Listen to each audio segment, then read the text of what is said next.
Childhood and the teen years should be a time for learning and fun. Straight ahead on Eyewitness News Live at 6, find out how many children are being robbed of their childhood because of sexual exploitation.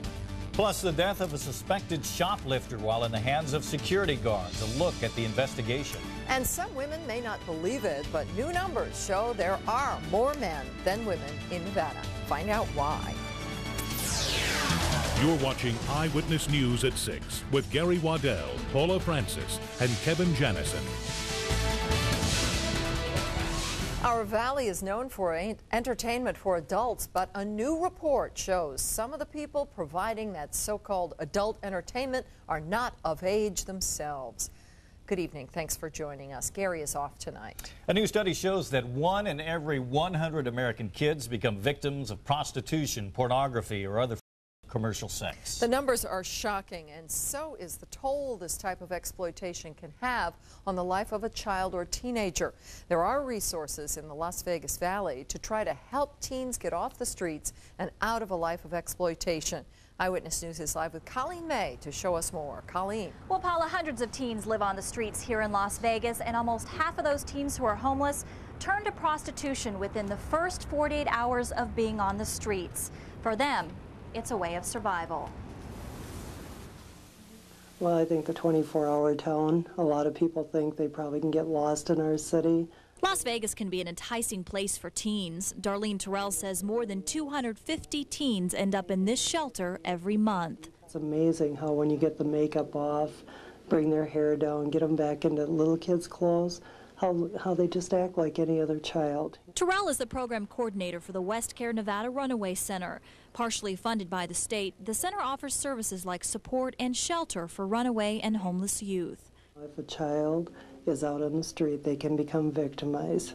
A new study by researchers at the University of Pennsylvania shows that between 300,000 to 400,000 children are exploited every year, becoming victims of prostitution and pornography. The majority are runaways, but there's also a percentage that live at home and others that have been abandoned. I remember the worst feeling in the world was one night me and a friend of mine slept in a Vons behind the shopping carts because, like, you know, they close off one of the entrances at night. And the entrance was closed and there were all these shopping carts. And we had crawled back behind the shopping carts and gone to sleep. We slept about an hour. And then, like, I guess some of the workers came up and they started laughing at us, like they thought it was funny. During the day, there aren't many teens on the streets. Most go into hiding. But at night, they hit the streets looking for food and places to live. Because people don't usually think about little kids having addictions, but they do, very definitely. They just haven't got the damage and the years of it on them like an adult does. Experts say a majority of the teens that run away and get involved in prostitution and pornography were sexually and/or physically abused at home. Now, groups like West Care work hand in hand with local law enforcement to try and keep teens off the streets. I'm Colleen May, Eyewitness News Live. So sad. Thank you, Colleen. The study showed most of the teens who run away from home are white from middle and upper class homes. Experts say that holds true for runaways in the Las Vegas Valley as well. We also have many teens from other countries here because Las Vegas is known internationally. 5 men pleaded guilty today in federal court to being part of a high-profile Asian prostitution ring. Las Vegas investigation called Operation Jade Blade resulted in the arrest of the men a year ago. They are charged with bringing Asian women illegally into the country and forcing them into prostitution. Authorities say the women would work for a month in one city and then were taken to another city to work. Men were also charged with conspiracy to launder money. All 5 men will be sentenced in federal court in December. Shoplifting suspect has died while in the custody of Walmart security guards. An autopsy has been conducted and Metro is still waiting for results to determine if this alleged shoplifting case has turned into a case of homicide. Eyewitness News is live. Lisa Johnson has more from US 95 and Tropical Parkway. Lisa. John, the toxicology results won't be ready for another 2 weeks, but the coroner's office has released the identity of the deceased suspect. He's 29-year-old Jan Burstein of Kansas, reportedly staying in Las Vegas with a friend. This weekend, he was chased out of this Walmart store accused of shoplifting. Now, he's dead. Saturday night, just before 10, Walmart security guards followed Jan Burstein out of the store after he allegedly walked out with a DVD player in his shopping cart. Burstein then grabbed the DVD and ran through the Walmart lot into this construction area. The two guards chased him for a quarter of a mile, tackling him in the middle of this residential street, holding him down while waiting for police. And while they were restraining the decedent, holding him down, waiting for police, that he went into medical distress. Metro explained the extent of the security guard's boundaries in pursuing a shoplifting suspect differs with each property's corporate policy, adding it so far appears the guards did not go beyond their legal limits. Any citizen in the state can make a citizen's arrest for a crime that they see. Everything we have so far is that they were acting legally and lawfully, using the proper force to restrain the person until police arrived. A Walmart corporate spokeswoman also tells us it appears the two guards followed corporate policy, and they remain on duty pending the homicide investigation. Again, homicide will not be able to conclude their investigation until they get those toxicology results in about 2 weeks. Lisa Johnson, Eyewitness News, live. Thanks, Lisa. You're welcome. Police are still searching for suspects in the shooting death of a Valley man over the weekend. Officers say the man was shot while he was driving on southbound Jones near Lake Mead Saturday night. The man died after he hit a street light and then slammed into a parked car. The man was taken to UMC, and that's when rescuers realized he'd been shot. The Las Vegas gang unit is helping with the investigation. A community meeting just got underway to discuss the impact of the racial profiling bill. Valley law enforcement and members of the community are gathering to discuss the data form that police officers will be required to fill out when they make traffic stops. Eyewitness News is live. Yetta Gibson joins us from the county building with more. Yetta. Paula, a number of Valley police officers have already gone inside. The Attorney General's office says the community's input on what will go on this data form is just as important as input from police officers. On this form, they ask questions such as the person's race and why they were being stopped. But of course, more criteria could be added to this form depending on what goes on in this meeting. First Assistant Attorney General Thomas Patton says the only way the racial profiling study will work is through a combined effort from Valley law enforcement and the community. We want to know if there's anything that seems unreasonable, overbroad, not detailed enough. The study requires Valley officers to fill out a data form like this one. Right now, the Attorney General's office is working to add more criteria to the data form. Collecting a driver's license number, not to compile every individual that was stopped, but to enable the agencies to do some data reliability checks. And as I indicated early on, they'll pull, a certain percentage, do a random survey, and then call those drivers and find out if the forms were filled out correctly. Assemblyman Wendell Williams says the law is not a cure-all to racial profiling, but it's definitely a start. As long as the legacy of segregation and integration and discrimination has been in this country, I still think, even with the loopholes, this is good public policy. Metro Police have 41 cases of racial profiling cases on file. The Henderson Police Department has 5. This meeting is expected to go on until about 8 o'clock. Yetta Gibson, Eyewitness News, live. Thank you, Yetta. 3 people are being treated tonight at University Medical Center after an accident at Rampart and Alta. The multi-car accident happened just before 5 o'clock this afternoon. The fire department had to use the jaws of life to get a man and woman out of a car. Emergency crews on the scene say it doesn't appear that anyone in the accident suffered life-threatening injuries. We have a traffic warning for you that starts tonight and lasts for the next 2 months. Work crews are narrowing Stewart Avenue down to 1 lane in each direction. Lane restrictions start at Las Vegas Boulevard and end at 4th Street. This is live picture from Chopper 8. Crews are closing down the street to finish work on the City Hall parking garage project. After a long school day, the last thing some students want to do is homework, especially if they don't have help answering questions. Well, help is on the way now that the homework hotline is up and running. Eyewitness News reporter Tom Jones shows us how this program helps students and parents. It's no secret that some students just don't like homework.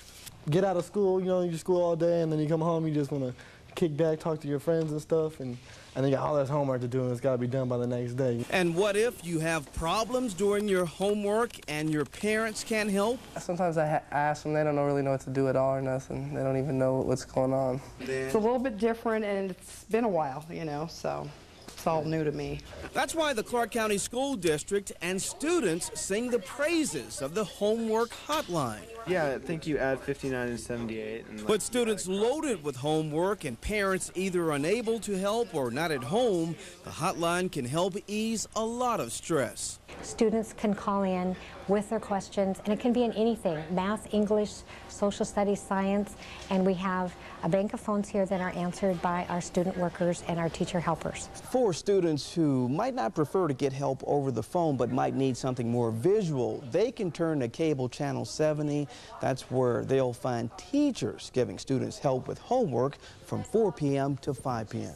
The 9-person staff has 6 phones, and they answer about 100 calls a day over a 2-hour period. Most of the calls are math related. Terry Sullivan says her daughter uses the hotline more than her sons, and she says she's glad help is just a phone call away. You know, when I'm not home or, you know, problems they need to solve, they can call this. That the program's director says is helping to improve test scores. Tom Jones, Eyewitness News. If I can just figure out what an isosceles triangle is, the homework hotline number is 799-5111. You can call between 3:30 and 5:30 Monday through Thursday. A lot has changed about Nevada since the days of the Old West. I guess this is your read, John. But one thing's the same. The Silver State still has more men than women. Eyewitness News reporter Eric Levine tells us about the ramifications. New results out from the U.S. Census Bureau show that 100 years after the male-dominated mining boom, Nevada still has more men than women.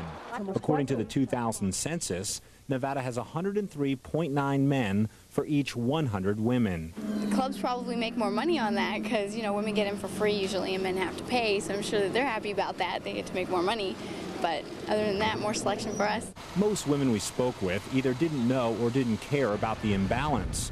Research experts attribute it to the male-dominated industries of gaming and construction, and it could take a long time for that to change. Well, we have to remember that Las Vegas started as a man's market. I mean, when we wanted a date, we brought them in by covered wagon here originally. Researcher Jim Medic says a survey of women in Nevada shows they still believe they are underpaid in relation to men, but they are slowly closing the gap, and one day they may outnumber men here, which is the way it is nationally, since there are 5 million more women in this country than men. Eric Levine, Eyewitness News. States that also have a higher number of men than women include Alaska and Colorado. The place with the fewest men, Washington, D.C., Rhode Island, and Massachusetts. You can get too much of a good thing. Coming up, we'll tell you why team spirit can be trouble when it's too spirited. And the president talks about education while trying to keep his economy policy on track. But first, Mark Pfister is here with a first look at our weather. Mark. Nice day today in the valley, a little bit warmer than the last couple of days. Temperatures will stay about the same over the next few, but there could be some showers in the forecast, and we'll talk about that coming up in just a couple of minutes. As we take you to break, check out temperatures now. Anywhere from about 93 to about 102 across the valley floor at this hour, 90 at the Rock, 66 on the Hump, 109 over it, and we're looking at 102 out at Lake Mead. Pfister forecast comes your way in just a few, right here. Eyewitness News, live, 6. You're watching Eyewitness News with Paula Francis and Gary Waddell. This portion of Eyewitness News is brought to you by the MGM Grand, the city of entertainment.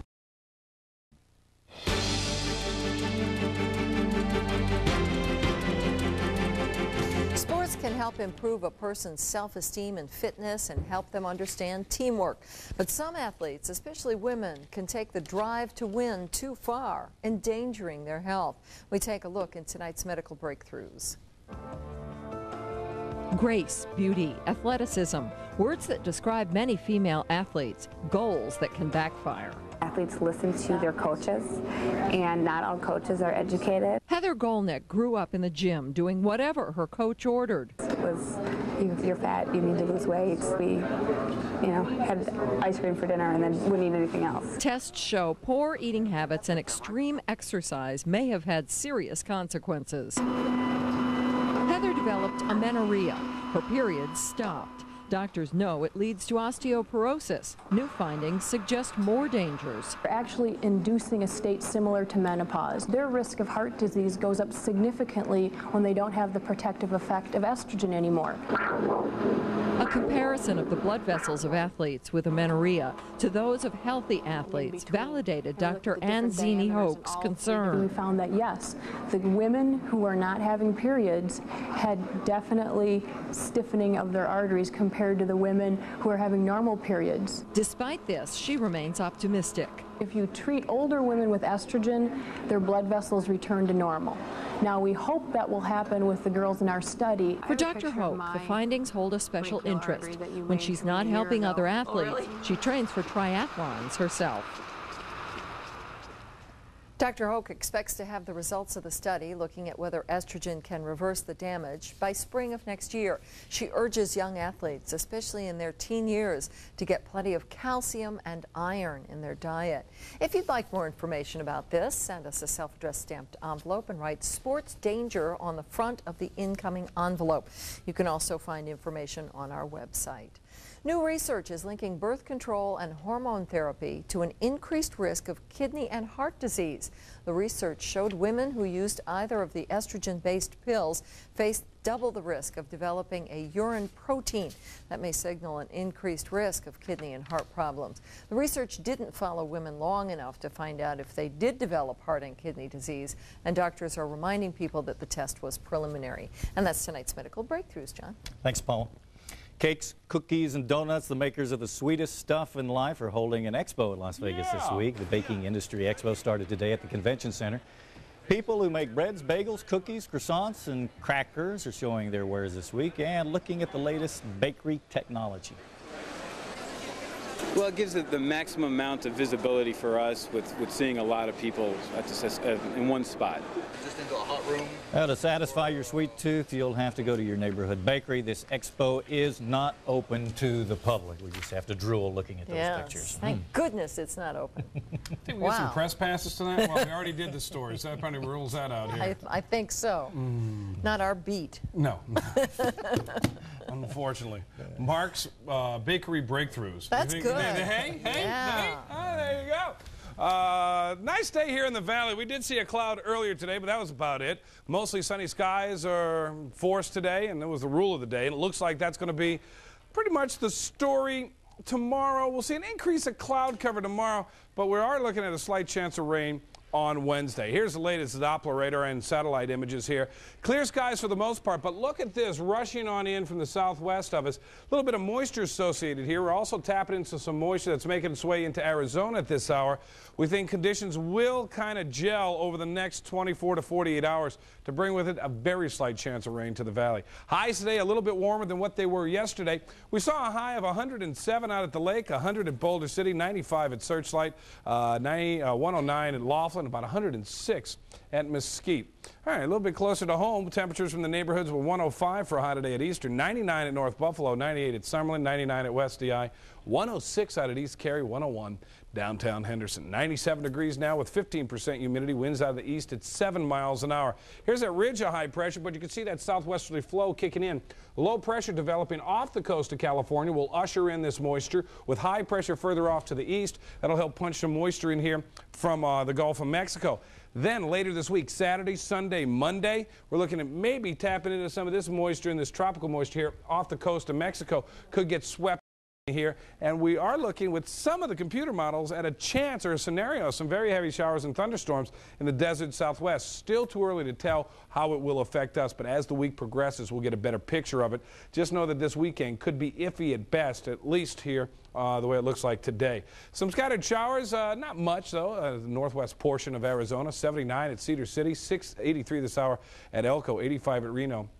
87 at Fresno, 68 Los Angeles. By tomorrow, look for a high of 85 in Albuquerque, 88 at El Paso, 70 San Francisco, and 73 in Los Angeles. I'm hooked on phonics. That's why I have to pronounce it that way. Actually, I plan on spending a week in detox now because I'm hooked on phonics. 43 and partly cloudy overnight tonight on the mountain, 63 out in Pahrump, 68 here in town. We'll see some partly cloudy skies later on. 74 here at the lake, 60 at Overton, and down on the river at Laughlin, 75. Tomorrow will be a partly cloudy day, slightly higher humidity. Temperatures about the same, 102 at Laughlin. Breezy there, though. Winds out of the south, 15 to 25. Breezy at the lake, partly cloudy, 100. 97 at Overton. Here in town, a little bit of a breeze. 97, partly cloudy skies. Winds out of the south, 10 to 20. 75 up on the mountain, and breezy over the hump in Pahrump. Partly cloudy. 91, winds out of the south-southwest, 15 to 25. 96 with a slight chance of showers on Wednesday. Just a slight, just a smidge, but we've got to put it in there. 95, dry on Thursday. Becomes breezy Friday and Saturday. 97, 96 with a chance of showers through the weekend into the beginning of next week. But once again, we're just going to have to wait to see how that system develops over the next few days. Okay. All right. Thanks, Mark. NASCAR fans, get ready for the biggest sporting event in Nevada. Tickets for the 5th annual Daimler Chrysler Las Vegas 400 and the Sandstown 300 go on sale tomorrow.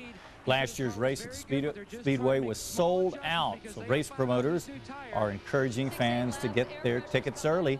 Tickets for the March NASCAR weekend at Las Vegas Motor Speedway can be bought over the phone at 1-800-644-4444 or log on to lvms.com or go to any of the tickets.com locations around the valley. Very popular event. Dave McCann is here with sports, and you've got a busy week ahead. Yeah, time flies when you're having fun. You're having fun when you're busy. Big week for UNLV's football team. They begin conference play on Friday. We'll hear from Coach John Robinson. This UNLV basketball player expects to learn the fate of his eligibility this week. And in New York, Felix Trinidad and Bernard Hopkins will meet in what could easily be boxing's fight of the year. Sports is next here on Channel 8.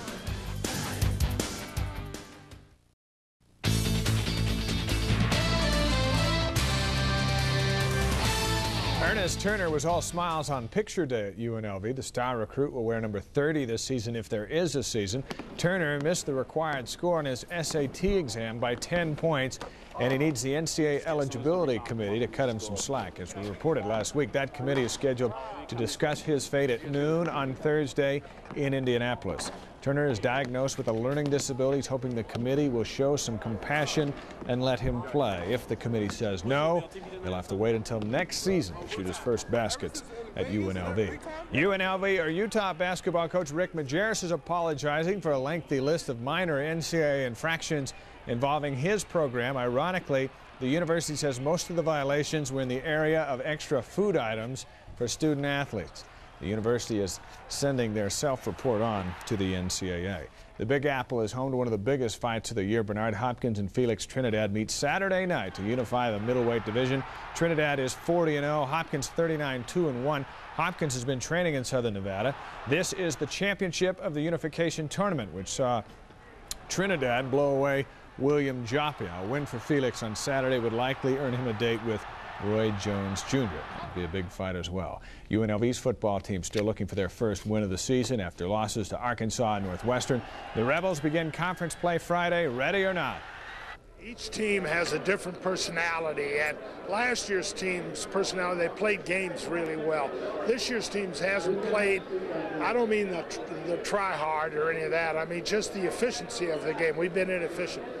And we're going to have to eliminate that kind of behavior, the bad snap and stuff. A lot of new people involved in that. But our personality is going to have to be one where we are absolutely as efficient as we can be, or we're going to let games get away like we have. Not lost in UNLV's loss to Northwestern was the play of sophomore Michael Johnson. We'll hear from Michael later in the hour and preview this week's Colorado State game. See you in about 20 minutes. Thanks, Dave. Welcome. There's more news straight ahead. President Bush has said his top priority is education, but now that could be changing as the economy cools. A look at what's ahead for the White House. Plus, the Las Vegas family says their trips to Fallon, Nevada have made another member of their family sick. Their story's coming up. And see how the internet is saving schools money and giving students another chance to learn. Eyewitness News live at 6:30 starts now. You're watching Eyewitness News at 6:30. with Gary Waddell, Paula Francis, Kevin Jennison, and Dave McCann. Thanks for staying with us. The president tried to shift the focus from the economy to education today during a visit to an elementary school. But that may not be an easy task in Washington right now. John King has more on the president's options for boosting the economy. The president's strategy for now is to watch and listen. Mr. Bush had hoped the economy would get a jolt from his big tax cut and the Federal Reserve's interest rate cuts. But many nervous Republicans in Congress say it is time to do more. He'll have to look at these other options, and I think it's important that he hear from others what we recommend in the process. One idea gaining steam is a temporary cut in Social Security payroll taxes. That would put more money in workers' pockets immediately, but also mean less money in the Social Security Trust Fund down the road. It would undermine one of the long-run objectives of policy right now, which is to strengthen the Social Security system so that it can pay benefits to the baby boomers when they retire. Cutting capital gains taxes is another idea. It will clearly cause a growth in the economy. It always does. And as an aside, it brings in more revenue to the government. But Democrats say cutting capital gains taxes would, for the most part, benefit businesses and wealthy investors, and would love the chance to argue that the president's first instinct in a tough economy was to help the rich. We want there to be a formula to get us out of this mess. Any one thing is not going to do it. It's not, we can cut spending, that's not going to do it. We can lower taxes, that's not going to do it. One urgent Bush priority is keeping a promise not to tap the Social Security Trust Fund to pay the government's bills. Spending cuts likely will be necessary to keep that from happening in the current fiscal year, which ends September 30th, and the administration is in negotiations with key members of Congress. There's also talk about a budget rule that would automatically force spending cuts next year, if necessary, to keep that Social Security money off limits. John King, CNN, the White House. Members of the neighborhood outside the school also had the economy on their mind. Some thanked the president for the tax cut, while others held signs opposing Mr. Bush's policies. The president's agenda is changing as the economy continues to slow down. Here with more on the downturn in the economy and the political fallout is our political commentator, former Senator Richard Bryan. Thanks for being with us again. John, thank you. Talk about unemployment and shooting up again and the way the economy looks. What's it look like? Well, Friday was a real shock. Nobody had anticipated the unemployment numbers to rise that rapidly. I think clearly the Federal Reserve is going to lower interest rates when it next meets. But now the focus is this economy sliding faster than we thought. And so the talk about tax cuts, and particularly for those individuals who did not receive a tax cut in the president's original proposal and on the national piece that preceded us, there's some talk about reducing the amount of payroll taxes or Social Security taxes that are paid that would put more money in the pockets of those people who are at the bottom end of the economic spectrum. That makes it more difficult for Social Security to remain solvent. But what's fascinating is that less than 3 months ago we were talking about the politics of a surplus. How are we going to spend it? And all those projections for 10 years. Yes. What happened? In 90 days, that has turned around dramatically. And I think it does underscore the difficulty of making long-term projections. No, we're not the smartest people that are political economists and otherwise can make those long-term projections. Well, economists never agree on anything, so... That's very true. You have to doubt their accuracy kind of like on lawyers, everything. Yes. Is this shrinking budget surplus going to change Mr. Bush's priorities? I think it has to. His agenda this week was to talk about education, and his numbers are very strong in that area. The American people are very much interested in education, but if the economy continues to soften, he'll have no alternative but to talk about the economy. His father failed to do so, and many believe that cost him the election in 1992. Interesting. Very briefly, something that's coming up for reauthorization, something called the Price-Anderson Act. Very briefly, what is that? How would it affect Well, it's part of an overall series of subsidies, government subsidies that the nuclear power industry has enjoyed for many years. Now they claim, look, we can do it on our own. But what the Price-Anderson Act does is it subsidizes in case there is a loss as a result of some accident. The government steps in as the final payer if the amount of damages exceeds a certain threshold amount, and that means all of us as taxpayers. And for those who are advocating nuclear power and say now it can stand on its own, why do you need this government subsidy? And many people are raising that issue in Congress today. All right. Senator, thank you. Thank you very much. Now, former Senator Bryant will deliver the opening lecture in a UNLV series that begins tonight at 7:30 in the Barracks Museum. Mr. Bryant will be talking about ethics in government as he makes a case that politicians are more ethical today than in the past. The county coroner is trying to find out what caused a man to die after being tackled by security guards at a Valley Walmart. Here's the latest on tonight's top stories. The incident happened on Saturday night. Police say the victim was trying to shoplift a DVD entertainment center. He was apparently leaving the store with the DVD in a shopping cart. Store security guards chased him and tackled him, and when police arrived, the guards told them the man had stopped breathing. The coroner is now trying to determine exactly how the man died. Metro Police Department is trying a new way to make sure its officers don't pull people over because of the color of their skin. That practice is called racial profiling. Some people have been critical of Metro, saying its officers frequently pull cars over because the driver is black or Hispanic. Now Metro is having its officers fill out a form every time they conduct a traffic stop.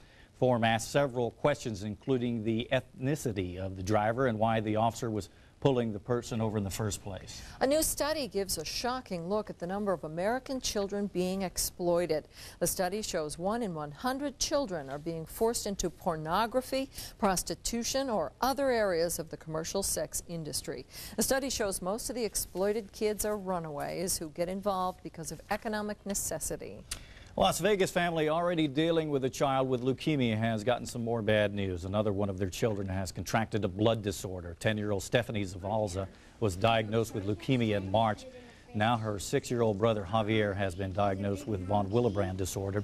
Children's mother thinks both conditions are the result of visits to an area near Fallon, Nevada, where they've seen a cluster of childhood cancer.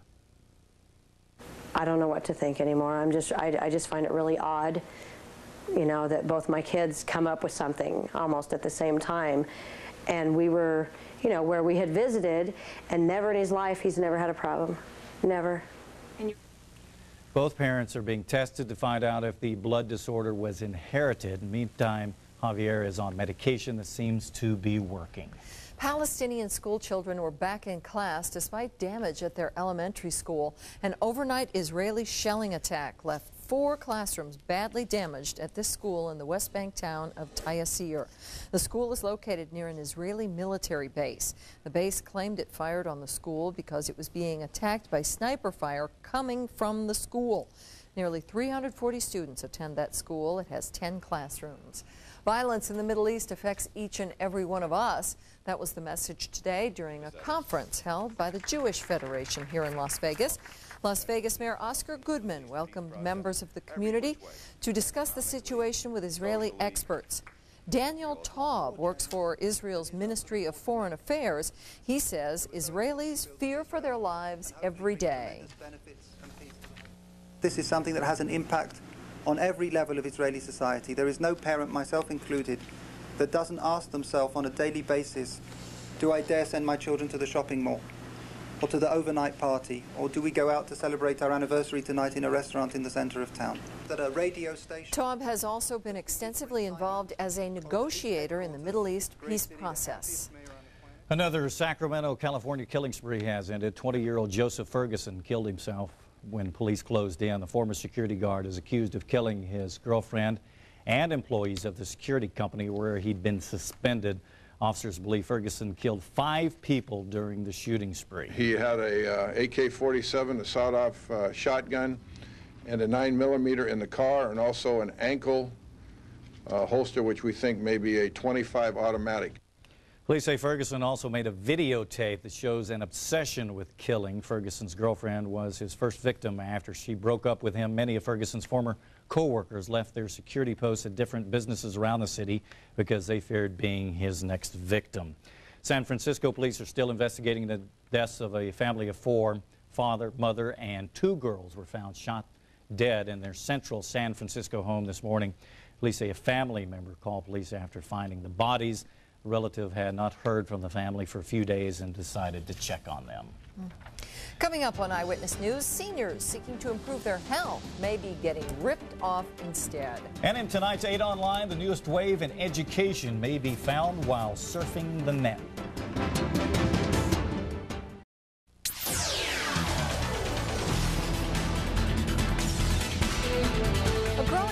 senior citizens are using herbal remedies to cure everything from baldness to joint pain. Now the companies that market those pills are going before Congress. Some of these companies had to answer tough questions today in Washington. Glenn Braswell makes millions from seniors with his dietary supplement business, Gera Vita International. The company's advertisements on the web and in the mail claim its products help seniors feel more youthful. One former employee says customers need to be careful. What I am saying is that the process that is used to recruit customers is flawed, laden with lies and deception, and that the product could not possibly deliver what's promised in the advertising. Thousands of herbal supplements are sold each year, and 60% of the industry's customers are seniors. That's why members of Congress are considering regulating the multi-million-dollar business. In tonight's 8 Online, the Maryland Education Department has decided to go online to help with their teacher shortage. Officials hope to open a statewide online high school next year. 350 students will be able to sign up for the classes. Many of them will be classes not available to students otherwise because not enough other students need or want to take them. Students will either do the work during normal school hours or they'll be sent home early to do it. Some feel students will miss something taking courses online. They learn how to listen, they learn how to discuss, they learn the skills that they're going to need when they go to college. And the problem with online education is you don't really get that. Nearly 30,000 high school students in America have taken an online course. IBM and the Cerner Corporation announced an alliance today to market their products to hospitals. Cerner makes software used by healthcare organizations.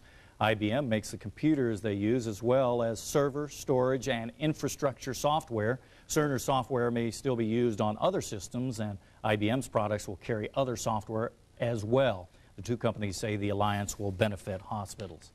According to a new study, the somewhat common perception that senior citizens are not surfing the web much may not be true. In fact, 69% of seniors with access use the web every day, compared with an average of 56% for all users. The study found many seniors decided to get on the net on their own, while others were introduced to it by a relative. The study's research director says seniors enjoy the vast amount of information they can find on the web. And that's tonight's 8 Online. Thanks, John.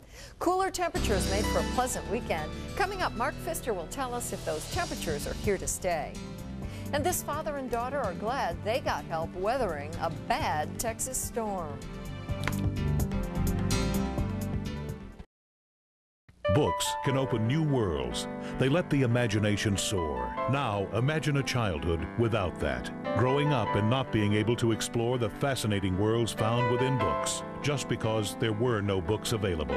You can bring books into the hands of a child and forever change a life. Channel 8 and our Community Pride sponsors present a very special program, Books Are Bridges. Join Gary Waddell and Paula Francis and see how you can help. Tuesday at 6:30, right here on Channel 8.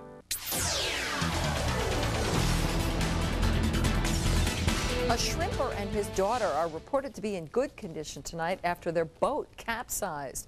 A Coast Guard helicopter found and rescued the pair. A swimmer helped them into a rescue basket before the helicopter lifted them away. The two got caught in a heavy storm while they were shrimping off the coast of Galveston, Texas yesterday. The storm produced wind gusts between 29 and 40 miles per hour. Scary. Man, yeah. Mark Pfister has lived along the Gulf Coast. You know about those storms that suddenly pop up, right? Yeah, I used to work a shrimp boat in high school, and let's see, it was at Lake Pontchartrain, Lake Bourne, and the Wrigley's Pass there. And those storms come up quick, they come up fast, and boy, they can really play havoc, like you saw in that video there. 98, back to our weather here. That's a good thing. Colleen May and I were talking about this last night. That's a good thing about living here in Las Vegas. You know, other places, they have tornadoes, they have hurricanes, they've got earthquakes, fires. We get a little rain, that's about it. And, you know, so not as bad as the rest of the country. 98 was our high today. 97 is the normal, so a little bit warmer today than what it was yesterday, a little bit warmer than the normal 97. Still 10 shy of the record of 108 set back in 1945. Cooler than normal, though, this morning. We started out officially at 66 degrees. Let me show you national satellite picture at this hour. We are seeing a line of scattered showers and thunderstorms all along the eastern seaboard now. You can see what was that system there that kicked up out in the Gulf. We are seeing showers and thunderstorms back to around Florida. What will happen for us, though, is there's a giant dome of high pressure over the midsection of the country right here. And there's a lot of moisture down in the Gulf of Mexico. You can see right there along the Mexico-Texas border along the Rio Grande. This high pressure will swing some of this moisture back up into the Four Corners with low pressure off the coast of California, and the winds working counterclockwise around that. That will help take that moisture and force it up into the desert southwest. So we can't rule out a chance of rain come this Wednesday. We'll see an increase in moisture tomorrow with some partly cloudy skies. 72 now at Salt Lake, 82 at Boise, 96 at Medford, 88 at Reno, 70 this hour in the Bay Area, 67 out in parts of Los Angeles, 76 out at Raleigh-Durham, North Carolina. We're looking at 79 in our nation's capital, 78 in Pittsburgh, and some heavy showers we're looking at right now along the eastern seaboard. 80 for a high tomorrow in New York City, 86 in Denver. We're looking at 84 for a high in Salt Lake. Tonight here in the valley, clear skies early on, becoming partly cloudy overnight. 68 is an overnight low. Winds will be out of the south about 5 to 15 miles an hour.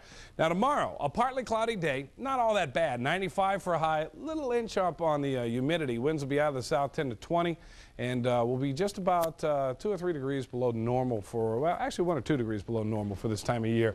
Slight chance of rain on Wednesday, not bad. 96 for a high. We stay in the mid-90s Thursday, Friday, and Saturday. Breezy end of the week. And those breezy conditions could help usher in some moisture. And one of the computer models is saying it could be a significant amount of moisture Saturday, Sunday, and Monday. We'll just have to wait to see how that develops. But look at the temperatures, though. They cool down a week from today. High temperature predicted to be about 92. Ooh, gotta like that. That is nice. Yeah. Thanks, Mark. Dave is back. UNLV still looking for its first win. They are. 2 losses right out of the gate. It eliminates them from the national championship race, and that's about it. The real season kicks off Friday when Michael Johnson and the Rebels begin conference play against Colorado State. This is the first stop on the road to Memphis and the Liberty Bowl, these Rebels hope. Also ahead, Barry Bonds prepares for what could be an actual historic week of hitting home runs. Tell you why next here on Channel 8.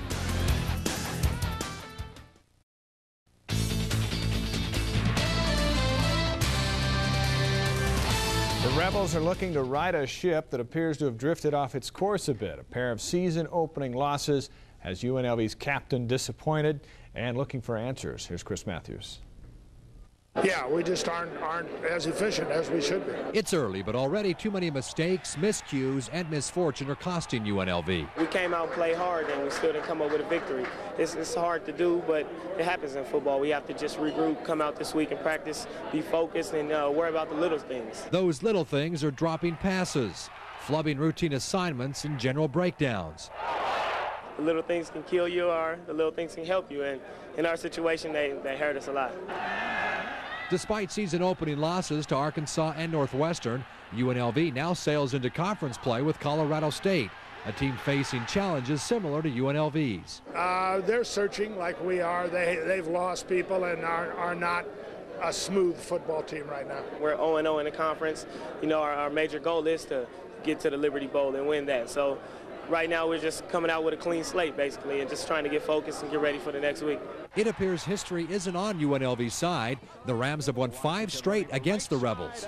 But then on the other hand, in all his years as head coach on the college level, John Robinson has never started a season 0-3. We're coming in confident. We know their scheme. They know ours. So hopefully the best team will come out on top. Something's got to give Friday. Chris Matthews, Channel 8 Eyewitness Sports. Thank you, Chris. Kickoff Fridays at 5 o'clock. This will be the 3rd straight game on national television for UNLV. And it's also one that's going to go a long ways in determining the conference champion. The Rebels are 5.5-point favorites.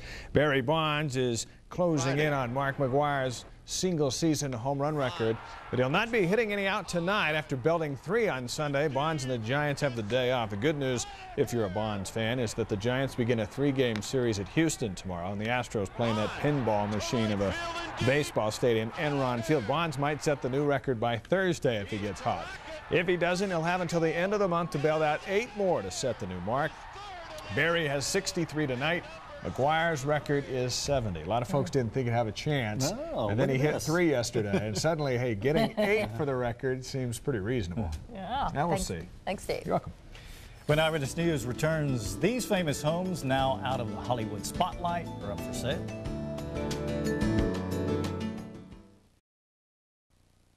Coming up tonight on Eyewitness News Live at 11, a local family believes their children's diseases are linked to a cluster of leukemia cases in Fallon. We'll hear their emotional story. Las Vegas residents are asking tough questions at this hour as Metro talks about what it's doing to make sure there's no racial discrimination in the department.